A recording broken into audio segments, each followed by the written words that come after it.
Hii mtu anaitwa William Ruto. Ndiye huyo amesema mambo watoto wapigwe risasi kwa mguu. Huyo ni fire si fire?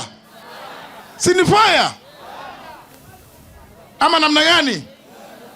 Huyo shule watoto wanafukuzwa shule kwa sababu pesa ya capitation haipelekwi, na ili hali yeye anachukua pesa na magunia anaita watu pale Ikulu.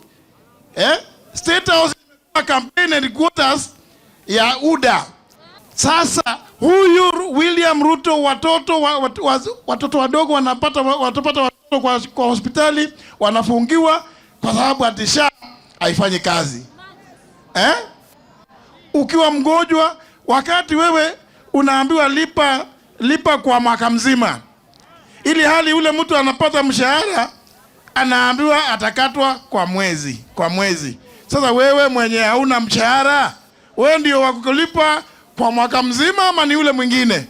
Kwa sababu ule uporaji ambao umeonekana katika nchi hii miaka hii mitatu Ruto amekuwa kwa uongozi haujapatikana miaka hiyo ingine yote.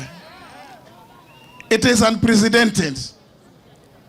And we are saying what we know, and that's why they cannot even challenge us, because we know it is the truth.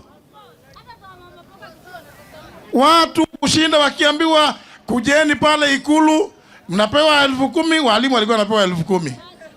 Lakini walimu wale wako Kenya ni karibu nusu milioni. Surely walimu 10,000 na wale walikuwa pale Ikulu.